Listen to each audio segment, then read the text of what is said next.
प्रिय छात्रों नमस्कार। आज हम आपके सैंपल पेपर यानी कि अभ्यास प्रश्न पत्र 2025 और 26 कक्षा अष्टमी, ठीक है, रुचिरा भाग 3, इसके एक सैंपल पेपर आया हुआ है जो कि शिक्षा निदेशालय राष्ट्रीय राजधानी क्षेत्र दिल्ली सरकार द्वारा आपके लिए एक सैंपल पेपर भेजा हुआ है। आपका जो पेपर होगा इसी पैटर्न पर आधारित होगा, तो आपको इस पेपर को अच्छे से देखना है। इसी तरीके से आपका पेपर बनेगा, ठीक है। समय 2.5 घंटे, पूर्णांक 60। उसके बाद आती है आपका सामान्य निर्देश्य। सर्वे प्रश्नाः अनिवार्यः, सभी प्रश्न अनिवार्य हैं। उत्तराणि संस्कृते नैव लेखनीयानि, उत्तर आपको संस्कृत भाषा में ही लिखने हैं। प्रश्नानाम उत्तराणि खंडानुसारम क्रमणे नैव लेखनीयानि, प्रश्न के उत्तर आपको खंड के अनुसार क्रम से लिखने हैं। प्रश्न संख्या अवश्यमेव लेखनीया, यानी कि प्रश्न संख्या आपको अवश्य लिखनी है। प्रश्न पत्रे 4 खंडाः सन्ति, प्रश्न पत्र में 4 खंड है, वो 4 खंड आपके सामने हैं। खंड का अपठित अवबोधनम, जो कि 8 नंबर का है। अपठित मतलब एक ऐसा पैराग्राफ आएगा जो आपकी किताब में नहीं होगा, बाहर से दिया जाएगा और 8 नंबर का होगा। दूसरा है रचनात्मक कार्यम, रचनात्मक कार्य में आपके पास जैसे चित्र वर्णन, ठीक है, और हो सकता है पत्र भी दिया हो। खंड गा है अनुपयुक्त व्याकरण, जो कि 18 नंबर का है, व्याकरण आपकी 18 नंबर की आएगी। और घ है पठित अवबोधनम, पठित अवबोधनम आपकी बुक से आएंगे, पैराग्राफ, श्लोक, इनसे आपको क्वेश्चन आंसर ढूंढने हैं। और एक नाट्यांश भी आएगा, गद्य पद्य और नाट्य 3 आएंगे 22 नंबर के, ठीक है। तो चलिए पैराग्राफ को देखते हैं। पहला क्वेश्चन है आपके सामने, अद्यो लिखितम गद्यांशम पठित्वा प्रदत्त प्रश्नानाम उत्तराणि संस्कृतेन लिखत। आपके सामने एक पैराग्राफ है, इसको आपको पढ़ना है अच्छे से और उसके बाद आपको प्रश्नों के उत्तर देने हैं। तो देखिए, जैसे पहला क्वेश्चन है आपका एक पदेन उत्तरत, केवल एक पद में उत्तर देना है। केवलम प्रश्न त्रयम, केवल 3 प्रश्न आपको करने हैं, 4 दिए होंगे, केवल 3 करने हैं, ठीक है। तो पैराग्राफ आप खुद पढ़ना, मैं आपको आंसर बता देता हूं उनके। कस्मिन् काले जलाशयः स्वल्पम जलवन्तः भवन्ति, तो कस्मिन् काले, कौन से काल में जलाशय जो है, जलाशय में सबसे कम पानी होता है। तो हम इस लाइन को ढूंढेंगे कहाँ पे मिलेगी, तो हम ढूंढेंगे, देखो जलाशयः, ठीक है, स्वल्पम जलवन्तः भवन्ति, यहाँ पे कॉमा लगा हुआ है, ठीक है, यहाँ पर कॉमा लगा हुआ है, तो यहाँ तक आपका आंसर होगा। और कहाँ से होगा, जहाँ से ये फुल स्टॉप शुरू हो रहा है, देखो यहाँ पे फुल स्टॉप है, यानी कि भवती तक एक लाइन खत्म हो रही है, फिर ग्रीष्म काले से आ रहा है। तो यहाँ पे कस्मिन की जगह आपको क्या लिखना है, उत्तर में ग्रीष्म काले। आपकी स्क्रीन पर भी आंसर है, आराम से आप देख सकते हैं, ठीक है। आपको क्वेश्चन मैच करना है कहाँ पे मिल रहा है। दूसरा देखो, कस्य ऋतोः अनंतरम ग्रीष्म कालो भवति, कौन सी ऋतु के बाद ग्रीष्म ऋतु आती है। तो इस लाइन को हम इसमें ढूंढेंगे, ठीक है। तो दूसरा का हमने आंसर ढूंढा, तो हमें मिला ऋतोः अनंतरम ग्रीष्म कालो भवति, यहाँ पर खत्म हो रहा है, तो कह रहा है कस्य, तो देखो बसंतस्य लिखा है, तो आपका दूसरे का आंसर हो जाएगा बसंतस्य। स्क्रीन पर आपके आंसर भी हैं, आप आराम से देखिए, पढ़िए और समझिए कैसे हमने इसको ढूंढा, ठीक है। पहले का आंसर था ग्रीष्म काले, दूसरे का आंसर है बसंतस्य। अब आगे बढ़ते हैं। तीसरा है इसी में, वायुमंडले किम वर्धते, वायुमंडले किम वर्धते, वायुमंडल में क्या बढ़ता है, ठीक है। वायुमंडले किम वर्धते, वर्धते मतलब बढ़ना, तो वायुमंडले किम वर्धते इसमें ढूंढेंगे जब, तो यहाँ पे मिलेगा वायुमंडले वर्धते, तो किम की जगह पे आ जाएगा तापः, क्या आएगा, तापः। वायुमंडले किम वर्धते, वायुमंडले तापम वर्धते, तो आपको लिखना तापः वर्धते, ठीक है। चौथा है, ग्रामीणाः जनाः कस्य जलम पिबन्ति, ग्रामीण लोग किसका जल पीते हैं। तो आंसर ढूंढेंगे हम, तो हमें इसका आंसर मिला ग्रामेषु घटस्य महत्वम वर्तते, अतः ग्रामीणाः, ये देखो ग्रामीणाः, ग्रामीणाः, जनाः, जनाः, फिर है जलम पिबन्ति, जलम पिबन्ति, तो किसका जल पीते हैं, तो घटस्य, तो आपका आंसर होगा घटस्य। स्क्रीन पर आपके आंसर है, आप आराम से आंसर को देख सकते हैं। अब आगे बढ़ते हैं पूर्ण वाक्य में। बा है पूर्ण वाक्य उत्तर। पूर्ण वाक्य में उत्तर देना है केवलम प्रश्नम एकम, केवल एक प्रश्न का उत्तर देना है, दो दे रखे एक का देना है। तो पहला है ग्रीष्मकाले दिन रात्रि स्थिति कथम भवति। ग्रीष्म काल में दिन और रात्रि की स्थिति कैसी होती है, कथम मीन्स कैसी। तो जब हम इसमें ढूंढेंगे तो पहले का जो आंसर है, ठीक है, वो हमारा है देखो ग्रीष्मकाले। तो ग्रीष्मकाले, जो ग्रीष्म काल में दिन और रात, तो दिनाने लिखा है यहाँ पे दीर्घाणी और रात्रस्य लघ्भ्या भवन्ति। ये आपको लिखना है कि ग्रीष्म काल में दिन जो है बड़े होते हैं और रात्रस्य लघ्भ्या यानी कि रात्रि छोटी होती है। अब इसी का दूसरा है वैज्ञानिके युगे ग्रीष्म ताप निवारणाय किम विकसितम। तो वैज्ञानिक युग में ग्रीष्म ताप निवारण के लिए क्या विकसित किया गया। तो इसका आंसर ढूंढेंगे तो इसका आंसर हमें यहाँ पर मिलेगा कि देखो ग्रीष्म ताप निवारण है, ठीक है। कब वैज्ञानिक युगे, ये क्वेश्चन में लिखा हुआ वैज्ञानिक युगे ग्रीष्म ताप निवारण है, ठीक है। फिर कह रहा है विकसितम, तो यहाँ पे विकसितम आ गया, तो हमारा आंसर आ जाएगा ताप नियंत्रण यंत्रम। ताप नियंत्रण यंत्रम। तो वैज्ञानिक युगे ग्रीष्म ताप निवारणाय ताप नियंत्रण यंत्रम विकसितम। ये पूरा आपको एडजेक्टिव लिखना, आपकी स्क्रीन पर भी आंसर है, आप आराम से आंसरों को लिख सकते हैं, ठीक है। तो अब आगे बढ़ते हैं। इसी का सा है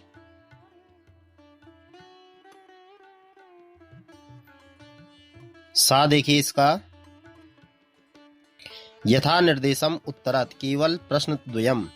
यथा जैसा निर्देश दिया गया वैसे आपको करना है। पहला है मध्याह्ने छायाम इच्छन्ति, यहाँ से यहाँ तक एक लाइन है कि मध्याह्न में छाया की इच्छा होती है, यानी कि जब दोपहर में बहुत गर्मी होती है तब छाया की जरूरत होती है। तो अस्मिन वाक्ये किम क्रियापदम प्रयुक्तम, इस वाक्य में क्रियापद क्या है। तो क्रिया क्या है हमारी, इच्छन्ति। क्रिया क्या है, इच्छन्ति। आंसर हो जाएगा आपका, आंसर होगा आपका इच्छन्ति, ये आपका आंसर है। दूसरे पे आ जाओ। हरिताहा वनस्पतया, यहाँ से यहाँ तक एक वाक्य है। अत्र किम विशेषण पदम प्रयुक्तम, यहाँ पे विशेषण पद क्या प्रयुक्त हुआ है। तो आपका आंसर आएगा हरिताहा। क्या आएगा, हरिताहा। वनस्पति कैसी है, हरी है, तो हरी उसकी विशेषता हो गई, किसकी, वनस्पति यानी कि पौधों की, ठीक है। तीसरा देखो सुलभम, ये एक शब्द है, सुलभम इति पदस्य किम विलोम पदम गद्यांश प्रयुक्तम। सुलभ शब्द के लिए गद्यांश में विलोम पद क्या दिया हुआ है। तो सुलभ का क्या होता है, दुर्लभ। क्या होता है, दुर्लभ। तो आपका आंसर यही होगा। और उसके बाद लास्ट वाला क्वेश्चन हमारा अस्य अनुच्छेदस्य कृते उपयुक्त शीर्षकम संस्कृतेन लिखत। इस अनुच्छेद के लिए आपको एक उपयुक्त शीर्षक लिखना है, अर्थात जो पैराग्राफ हमने ऊपर पढ़ा उसका हमने एक टाइटल देना है, अर्थात उसका एक नाम देना है। तो इसमें ग्रीष्म काल के बारे में बात हो रही है, तो हम लिखेंगे ग्रीष्म कालः, ठीक है। क्या लिखेंगे, ग्रीष्म कालः। स्क्रीन पर भी आपके आंसर है। तो आगे बढ़ते हैं आप प्रश्न नंबर 2 में। प्रश्न नंबर 2 है आपका चित्रम दृष्ट्वा मंजूषातः पदानि चित्वा चत्वारि वाक्यानि लिखत। चित्र को देखकर आपको, ठीक है, चित्र को देखकर मंजूषा से आपको पदों को चुनकर 4 वाक्य बनाने हैं। नीचे आपकी मंजूषा दे रखी है, ठीक है, इसको देखकर आपको 4 वाक्य बनाने हैं। तो एक फॉर्मेट है इसका, आप इस फॉर्मेट को देख सकते हैं, ठीक है। स्क्रीन पर आपके आंसर भी है। सबसे पहले हमें चित्र का नाम लिखना है। चित्र किस चीज़ का है, तो देखो आपको बहुत सारे जानवर दिख रहे हैं, यानी कि एक चिड़ियाघर का चित्र है। तो आपको चिड़ियाघर के लिए लिखना है जंतुशाला, ठीक है। अब पहली लाइन में हमें षष्ठी विभक्ति लगानी है, क्योंकि यह जो प्रश्न बनेगा वो बनेगा कि यह चित्र जंतुशाला का है। तो जंतुशाला का मतलब, जंतुशाला स्त्रीलिंग शब्द है और इसमें आयाह जोड़ेंगे तो जंतुशालायाः बनेगा। तो हमें क्या लिखना है, इदम चित्रम जंतुशालायाः अस्ति। पहली लाइन क्या बनेगी, इदम चित्रम जंतुशालायाः अस्ति, ठीक है। दूसरा लिखेंगे हम अस्मिन् चित्रे, यह चित्रे एकः सरोवरः अस्ति, एक सरोवर दिख रहा है हमें, ठीक है। तीसरे में लिखेंगे अस्मिन् चित्रे या चित्रे मकरः, मकरा मतलब मगरमच्छ, ठीक है। बकः, बकः मतलब बगुला, ठीक है। गर्दभा, गर्दभा मतलब गधा, गर्दभा मतलब गधा, ठीक है। और उष्ट्रह, उष्ट्रह ऊंट, ठीक है, उष्ट्रह। और सिंह, कोई कुछ भी 2-3 शब्द हम लिख सकते हैं, सिंह, वानरः, गजः, जो आपको आसान लगे उनके नाम लिख सकते हैं। च संति, 2 से ज्यादा लिखेंगे तो संति आएगा, ठीक है। और चौथा बनाएंगे चित्री पशवः भ्रमंती, चित्र में पशु घूम रहे हैं, देखो इधर उधर चल रहे सारे, तो चित्री पशवः भ्रमंती यानी कि घूम रहे हैं। तो ये आपकी 4 लाइन है, आपकी स्क्रीन पर भी है, आप आराम से देख के इनको नोट कर सकते हैं। फिर अथवा में एक विद्याधन के बारे में दे रखा है, तो विद्याधन के बारे में आप लिख सकते हैं, ठीक है।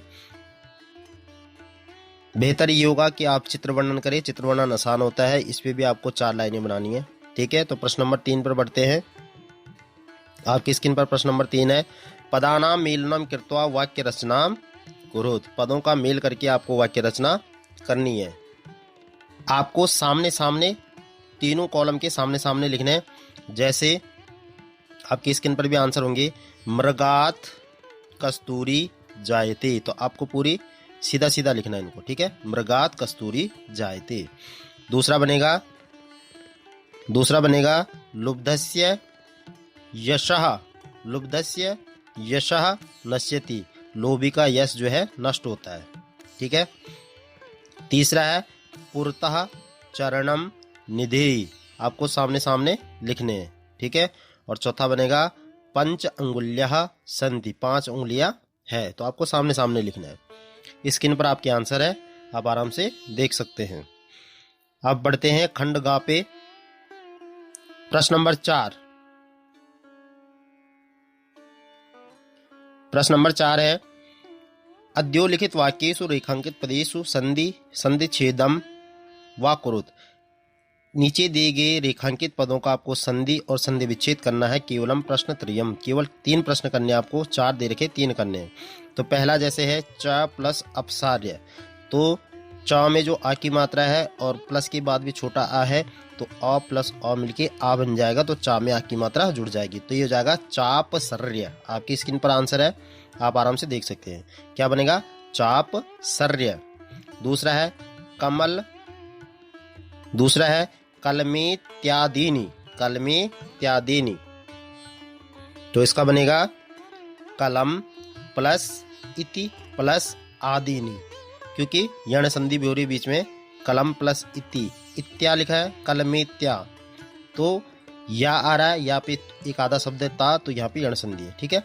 तो कलमेत्यादीनि का बनेगा कलम प्लस इति प्लस आदीनि। तीसरा है आर्यभट्टस्यापि, आर्यभट्टस्यापि, तो आर्यभट्टस्य प्लस अपि, ठीक है, यहाँ पे भी आ की मात्रा आ रही है, तो छोटा छोटा बड़ा बनेगा आर्यभट्टस्य प्लस अपि। फिर है प्रथमोपग्रहस्य, प्रथमोपग्रहस्य, तो ओ आ रहा है, आ प्लस ओ मिलके ओ बनेगा, आ प्लस ओ मिलके ओ बनेगा, तो हमें आ प्लस से पहले रखना है, यानी कि किसी व्यंजन में आ की मात्रा होनी चाहिए, और ओ जो है हमारा प्लस के बाद आएगा। तो जब हम प्रथम को इधर प्लस से पहले छोड़ेंगे तो प्रथम की माँ में आ की मात्रा आएगी, तो प्रथम प्लस उधर ओ जो है ओ ऊ से बना है, तो उधर ऊ हो जाएगा, प्रथम प्लस उपग्रहस्य, तो प्रथम में माँ में जो आ की मात्रा है उधर ऊ है, आ प्लस ऊ मिलके ओ होके माँ के ऊपर ओ की मात्रा चढ़ जाती है, तो आपका बनेगा प्रथम प्लस उपग्रहस्य, ठीक है। प्रश्न नंबर 5 देखो, अद्योलिखितम प्रकृति प्रत्ययम संयुज्य विभुज्य व पदानि सृजत, ठीक है, केवल प्रश्न त्रयम, अद्योलिखित जो प्रकृति प्रत्यय उसको जोड़ना है और तोड़ना है। तो जैसे पहला है, 3 प्रश्न आपको करने हैं। पहला है उप प्लस विष्टः, तो इनको एडजेक्टिव जोड़ देंगे, उपविष्टः, उप प्लस विष्टा उपविष्टा, प्रति प्लस रोधः प्रतिरोधः। अब यहाँ पे अत्याचार है, देखो अति प्लस आचारः, तो इधर ई और प्लस के बाद है आ, ठीक है, तो ई प्लस ई का क्या बनता है, या, तो ई का या बनेगा और उसमें आ की मात्रा जुड़ जाएगी, तो या बन जाएगा, क्या बनेगा, या, तो यहाँ पर या में आ की मात्रा जुड़ेगी, तो ई प्लस आ मिल के या बनेगा, तो अत्याचारः, अति प्लस आचारः अत्याचारः। और आ प्लस गच्छति आगच्छति, ठीक है, आ प्लस गच्छति आगच्छति। स्क्रीन पर भी आपके आंसर है, आप आराम से नोट कर सकते हैं। आगे बढ़ते हैं, प्रश्न नंबर 6। प्रश्न नंबर 6 है मंजूषातः चित्वा समुचित अव्ययेन रिक्त स्थानानि पूरयत। अव्यय दे रखे हैं, केवल केवल 3 प्रश्न करने हैं, ठीक है। पहला है एतत् सर्वथा अशोभनम, तो एतत् सर्वथा अशोभनम कृत्यम, ठीक है, तो आएगा तू, पहले में आएगा तू। एतत् तो सर्वथा अशोभनम कृत्यम, तुम तो अशुभ कर रहे हो। एतत् तो सर्वथा अशोभनम कृत्यम, एतत् तो सर्वथा अशोभनम कृत्यम। दूसरा देखो, पर्यावरणेन, ठीक है, पशुवः अपि रक्षणीयः। पर्यावरण के साथ के लिए आएगा दूसरे पे शह, ठीक है, पर्यावरण के साथ पशुओं की भी रक्षा करनी चाहिए। तीसरा है यथा पृथिव्याः छायापातेन चंद्रस्य प्रकाशम अवरुध्यते। जब पृथ्वी की छाया से चंद्रमा का प्रकाश रुक जाता है, तो आएगा तदा। देखो यदा है तो क्या आएगा, तदा, यहाँ पे आएगा तदा। तदा चंद्रग्रहणम भवति, तब क्या होता है, चंद्रग्रहण होता है। जब पृथ्वी की छाया से चंद्रमा का प्रकाश रुक जाता है तब चंद्रग्रहण होता है। चौथा है गृहे यथा सर्वाधिका रम्या भगनी भवति। गृह में सबसे, घर में जो है सबसे अधिक रम्या मतलब बहुत सुंदर और मनोहर कौन होती है, बहन होती है। भगनी भवति, बहन होती है, तो आएगा यहाँ पे तथा। यथा लिखा है तो तथा आएगा, यदा होगा तो तदा आएगा। चौथे में आएगा तथा। तथा भारत गृही अपि सर्वाधिका रम्याः इमा सप्तभगिन्यः सन्ति। इसलिए भारत के घर में भी, तब जो है भारत के घर में भी सबसे अधिक रम्या जो है यह 7 बहनें हैं। अगले प्रश्न की तरफ बढ़ते हैं। प्रश्न नंबर 7। प्रश्न नंबर 7 है उचित शब्द रूपाणी चित्वा रिक्त स्थानानि पूरयत। उचित शब्द रूप भरकर आपको रिक्त स्थानों की पूर्ति करनी है। केवल 3 प्रश्न करने हैं। पहला है मम, और आपको दे रखा है ग्रह, ठीक है। पुरतः मंदिरम अस्ति, मेरे घर के आगे मंदिर है, ठीक है। मम ग्रह पुरतः मंदिरम अस्ति, मेरे घर के आगे मंदिर है। तो घर में हम क्या लगाएंगे, मेरे घर के, तो घर के मतलब घर में षष्ठी विभक्ति, काके की यानी कि षष्ठी विभक्ति, घर के, तो घर में षष्ठी विभक्ति लगाएंगे तो आएगा गृहस्य। तो आंसर होगा आपका गृहस्य, क्या होगा, गृहस्य, ठीक है। दूसरा देखो रमेशा हस्त क्रीडति। रमेश हाथ से खेलता है, तो हाथ से खेलना मतलब क्या आएगा, हाथ से खेलना मतलब हाथ 2 होते हैं, तो तृतीया का 2 वचन हो जाएगा हस्ताभ्याम। तो रमेशः हस्ताभ्याम क्रीडति, क्योंकि हस्तेन होगा नहीं, हाथों से खेलते, यानी कि 2 ही हाथ होते, तो हस्ताभ्याम तृतीया का 2 वचन बनेगा, ठीक है। अगला है राकेशा मुख कथाम कथयति। राकेश मुख से कथा कहता है, तो मुख से मतलब साधन है ना, कथा कहने का साधन है मुख, तो तृतीय व्यक्ति लगेगी, तो आंसर आएगा आपका मुखेन, क्योंकि मुंह एक ही होता है, तो मुख में इन लगाएंगे, मुखेन बनेगा। और चौथा है शिक्षकः नमः, शिक्षक नमः, तो शिक्षक में नमः शब्द जब भी आता है तो नमः शब्द में हमेशा चतुर्थी व्यक्ति होती है, तो आएगा शिक्षक की, शिक्षकों को, ठीक है, बहुवचन है, शिक्षकों को नमस्कार, ठीक है। स्क्रीन पर आपके आंसर है, आराम से आप देखिए। प्रश्न नंबर 8 है उचित शब्द रूपाणी चित्वा रिक्त स्थानानि पूरयत। उचित शब्द रूपों को भरकर आपको क्या करना है, रिक्त स्थान भरने हैं। तो पहला वाला भी शब्द रूप था, दूसरा वाला भी शब्द रूप है, ठीक है। आपके ऑप्शन है ये, इनमें से आपको छाड़ने हैं। तो जैसे पहला है मानवाहा अस्माकम बिरमंती। मानव जो है हमारी, और ये छाया शब्द है, दोनों हमारी छाया में आश्रय लेते हैं या विश्राम करते हैं, ठीक है, छाया में, ठीक है। तो सप्तमी विभक्ति आ जाएगी, तो आएगा छायायाम। क्या आएगा? छायायाम। दूसरा है एतस्याम रात्रो कोपि जीवा आगच्छति। कहता है अवश्य ही रात में कोई जीव आता होगा। कहाँ पर? गुफा में। ठीक है, अवश्य ही रात को इस गुफा में कोई जीव आता होगा। तो गुफा में मतलब सप्तमी विभक्ति अधिकरण कारक। ठीक है, तो सप्तमी विभक्ति अधिकरण कारक में लगेगा गुहायाम। जैसे हमने छायायाम बनाया था वैसे हम बनाएंगे गुहायाम। ठीक है, फिर है अधुना आपणे वस्तु क्रयार्थम अनिवार्यता नास्ति। अब जो है दुकान में वस्तु खरीदने के लिए रुपयों की आवश्यकता नहीं है। इसका मतलब है रुपये। ठीक है, तो रुपयों की आवश्यकता नहीं है। तो रुपयों की, तो रुपये बहुत सारे होते हैं, तो रुपयों की मतलब षष्ठी विभक्ति। की मतलब षष्ठी विभक्ति, रुपयों की। तो रुपये का नाम क्या हो जाएगा? रुपये का नाम आंसर होगा। ठीक है, तो ये आपका 8वां प्रश्न था। आपकी स्क्रीन पर भी आंसर है। अभी एक क्वेश्चन रह रहा है, इस क्वेश्चन को देख लेते हैं। चंचलः अपृच्छत, चंचल ने पूछा। किससे? नदी के जल से। ठीक है, नदी जल से, तो क्या आएगा? नदी जलम। किससे पूछा?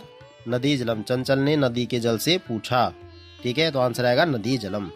तो आपकी स्क्रीन पर भी आंसर है, आप आराम से इसको देखकर लिख सकते हैं। आगे बढ़ते हैं। प्रश्न नंबर 9। प्रश्न नंबर 9 है उचित धातु रूपाणी। आप धातु रूप भरने आपको चित्वा रिक्त स्थानानि पूरयत। उचित धातु रूपाणी चित्वा रिक्त स्थानानि पूरयत। उचित धातु रूप चुनकर आपको रिक्त स्थानों की पूर्ति करनी है। केवलम प्रश्न त्रयम, केवल 3 प्रश्न करने हैं। पहला है त्वम खादितुम। तो त्वम आ रहा है, तो त्वम में देखेंगे हम क्रिया में कौन सा सी वाला है। देखो सी किसके पीछे लगा है? ये वाला। ठीक है, जैसे मैं बता रहा हूँ वैसे आपको करना है। सी त्वम में जब भी त्वम आएगा तो जिस धातु के पीछे सी लगी होगी वही हमारा आंसर होगा। तो त्वम के साथ सी, तो त्वम माँ खादितुम इच्छसि, तुम मुझे खाना चाहते हो। ठीक है, दूसरा देखो अधुना आपणे वस्तु क्रयार्थम आवश्यकता नास्ति। क्या आएगा?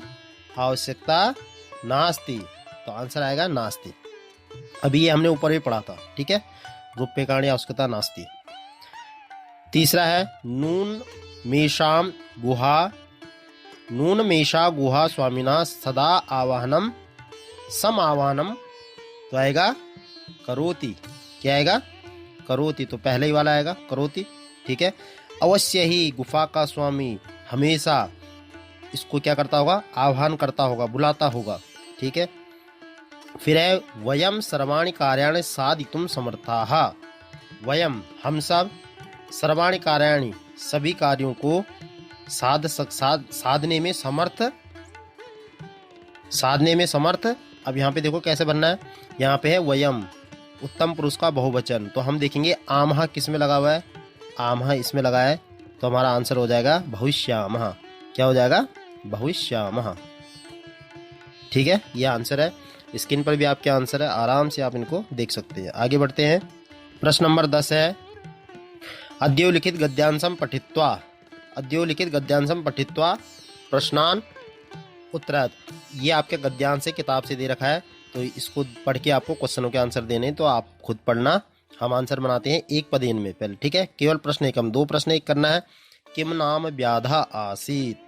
किम नाम, नाम व्याधा, तो क्या नाम था? चंचलः, तो आपको लिखना है चंचलः। ठीक है, चंचलो लिखा है लेकिन ओ का विसर्ग हो जाता है, तो आएगा चंचलः। दूसरा है व्याधा कुत्र जालम विस्तीर्य गृहम आगतवान। व्याध जो था, वो शिकारी जो था, कहाँ पर जाल बिछाकर घर आ गया, तो आपको क्या लिखना है? देखो जालम विस्तीर्य गृहम आगतवान, जालम विस्तीर्य गृहम आगतवान। ठीक है, सह मीन्स व्याधा, तो आएगा वने। क्या लिखना है आपको? वने। स्क्रीन पर आपके आंसर है, आप आराम से देखिए।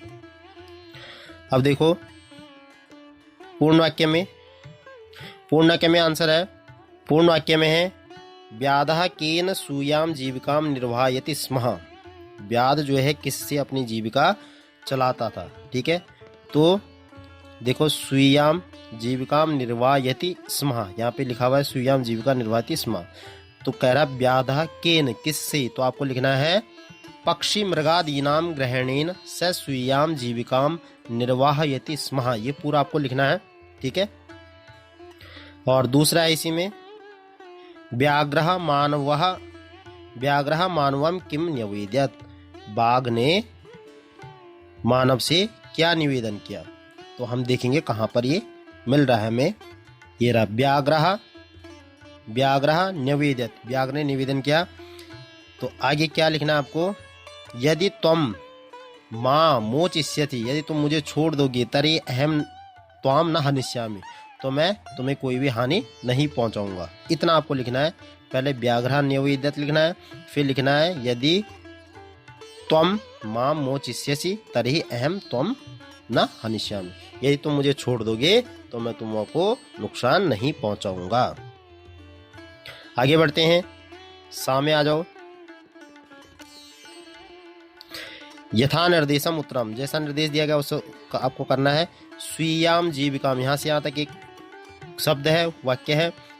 अनयोः पदयोः विशेष्य पदम किम अस्ति, दोनों पदों में विशेष्य पद आपको छांटना है। क्या छांटना है, विशेष्य पद। तो जीविका आंसर होगा पहले का, जीविका। क्यों होगा, क्योंकि स्वीयाम, स्वी मतलब अपनी, जीविका मतलब जीविका, तो जीविका कैसी होगी, अपनी, ठीक है। तो अपनी जो स्वीयाम है वो विशेषण है और जीविका विशेष्य है। दूसरा है सायम, एक शब्द है सायम, पदस्य विलोम पदम गद्यांशे प्रयुक्तम, साय शब्द के लिए गद्यांश में कौन सा पद विलोम शब्द यूज हुआ है। तो साय का मतलब हो गया शाम और प्रातः मतलब सुबह, विलोम शब्द देखना है। तीसरा है भो मानव कल्याणम भवतु ते, यहां से यहां तक एक लाइन है, ठीक है। भो मानव तुम्हारा कल्याण हो, अत्र किम क्रियापदम, ठीक है, क्रियापद छाड़नी है। तो भवतु क्या है, क्रियापद है, लोट लकार की क्रिया है, ठीक है। भवतु भवताम भवन्तु, स्क्रीन पर आपके आंसर है। अब आगे बढ़ते हैं, प्रश्न नंबर 11 है, अद्योलिखितम पद्यांशम पठित्वा प्रश्नानाम उत्तरत लिखत।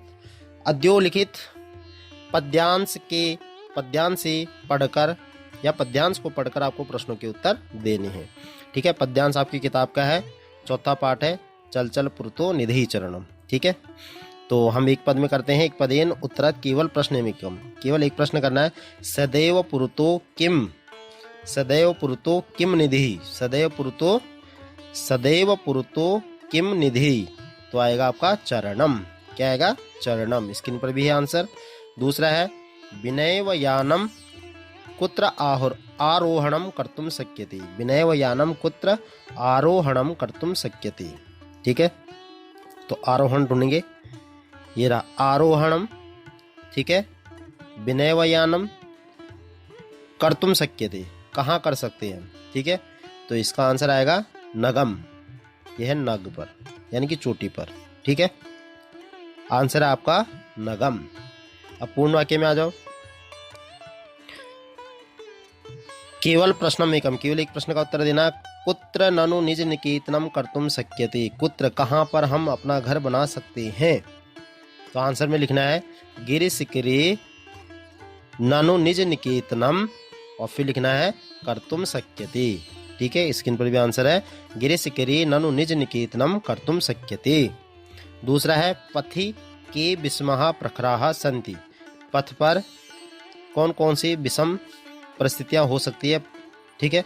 तो आएगा पथि पाषाणः विषमः प्रखराः, फिर लिखना है सन्ति, ठीक है।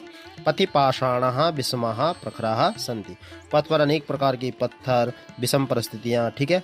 रास्ता साफ सही नहीं है, तो इस प्रकार की हमें परिस्थितियां देखने को मिल सकती है। अब इसी का सा देखते हैं।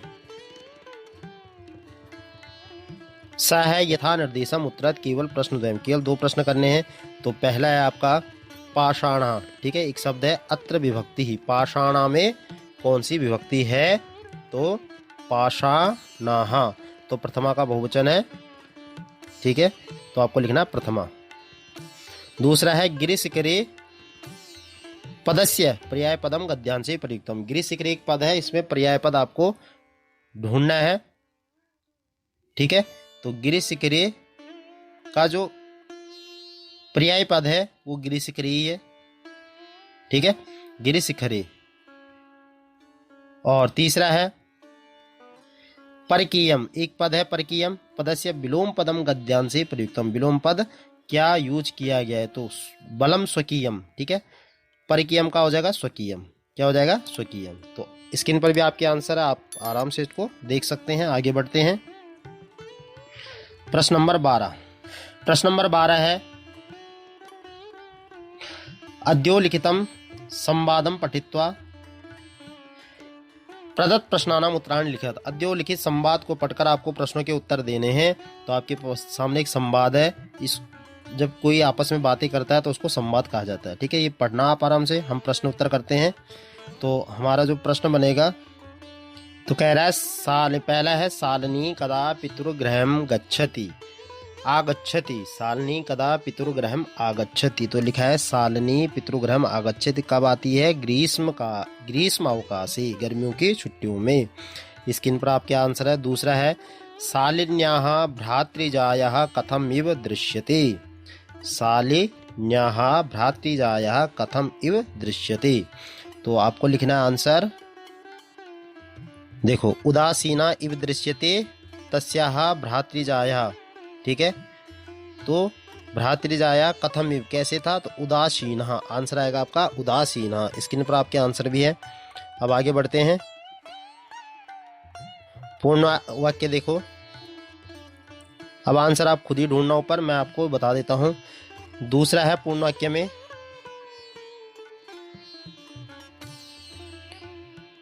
कि राकेशः शालिनीम किम उक्तवान, राकेश ने शालिनी से क्या कहा। तो आपको आंसर ऊपर मिल जाएगा, ध्यान से देखिएगा। दूसरे का पहले का जो आंसर बनेगा वो बनेगा भगिनी शालिनी दृष्टया तुम समागता इति। आपको क्या लिखना है, राकेशा उक्तवान। यहाँ पे देखो, यहाँ पे लिखा हुआ है राकेशा उक्तवान। ठीक है, ध्यान से देखो, राकेशा उक्तवान। ठीक है, तो पहले आपको लिखना है राकेशा उक्तवान, फिर लिखना है भगिनी शालिनी दृष्टया त्वम समागता इति। ये ऊपर आपको मैंने बता दिया है। ठीक है, आपकी स्क्रीन पर भी आंसर है। दूसरा है शालिनी राकेशम किम उक्तवान, शालिनी ने राकेश से क्या कहा। तो आपका आंसर ढूंढते हैं, शालिनी ने राकेश से क्या कहा। तो आएगा, ये लिखा हुआ है शालिनी ने कहा, ठीक है, किम अभवत भ्रातृजायायाः स्वास्थ्यम समीचीनम नास्ति इति, ये शालिनी ने बोला। ठीक है, तो आपको लिखना है शालिनी उक्तवान, क्या लिखना है, शालिनी उक्तवान, फिर लिखना है किम अभवत भ्रातृजायायाः स्वास्थ्यम समीचीनम नास्ति, क्या भाभी की तबीयत या भाभी का स्वास्थ्य ठीक नहीं है, ये उसने कहा। अब चलते हैं यथा निर्देशम उत्तर, जैसे निर्देश दिया गया वैसे लिखना है। पहला है चिकित्सिकिया, चिकित्सिकिया अत्र का विभक्ति। तो अय्या जब किसी शब्द के पीछे आता है तो तृतीय व्यक्ति होती है, तो इसका आंसर आएगा तृतीय। क्या आएगा, तृतीय। ठीक है, तो चिकित्सिकिया में तृतीय विभक्ति है। दूसरा देखो, भगिनी शालिनी अनयोः पदयोः किम विशेषण पदम अस्ति, भगिनी शालिनी में कौन सा पद जो है विशेषण है। तो विशेषण पूछ रहा है, तो भगिनी, बहन शालिनी, तो शालिनी क्या है भाई, लड़की है, तो विशेष्य हो गया, और बहन क्या है, ये विशेषण है। तो आएगा आपका आंसर भगिनी ही। ठीक है, इच्छामि इति पदस्य किम पर्याय पदम गद्यांशे प्रयुक्तम अस्ति, इच्छामि पद के लिए पर्याय पद गद्यांश में क्या यूज हुआ है, तो यूज हुआ है वांछामि। ये तीसरे का आंसर है। आंसर आपकी स्क्रीन पर भी आराम से आप इनको देख सकते हैं। अब आगे बढ़ते हैं।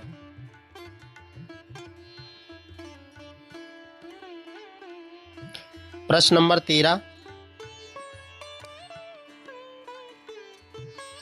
प्रश्न नंबर 13 है मंजूषातः समुचितानि पदानि चित्वा अद्योलिखित श्लोकस्य अन्वयम पूरयत। एक अन्वय दिया गया है, इसको आपको पूरा करना है। ठीक है, तो अन्वय देखते हैं।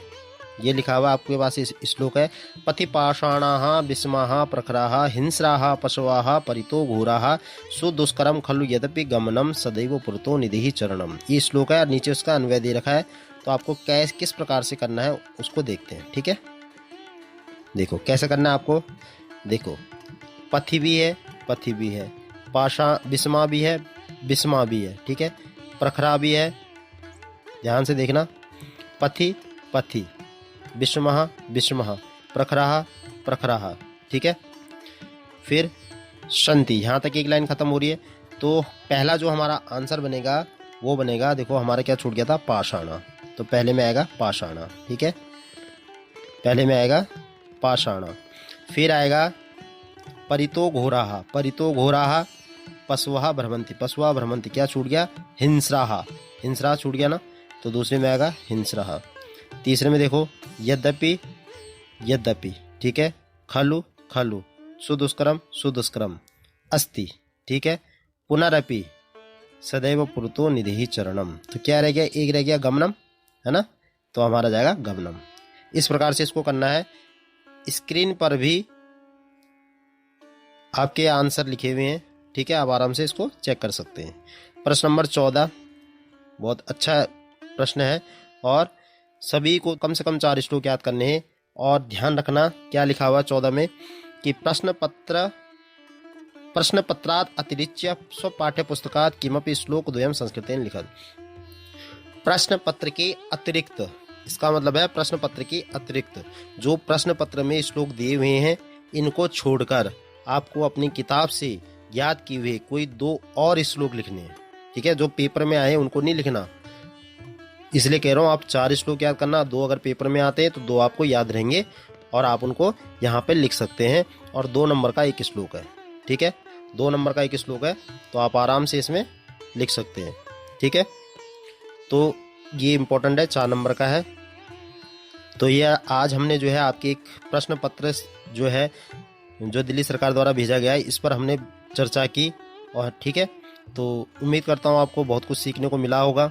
अगर आपको वीडियो अच्छी लगी है तो वीडियो को लाइक शेयर ज़रूर करें, और चैनल पर नए हो तो चैनल को सब्सक्राइब करके बेल आइकन को प्रेस कर दें, ठीक है। और लाइक ज़रूर करें, कमेंट भी ज़रूर करें। मिलते हैं फिर अगले वीडियो में, तब तक के लिए धन्यवाद, नमस्कार। जय तो भारतम, जय तो संस्कृतम।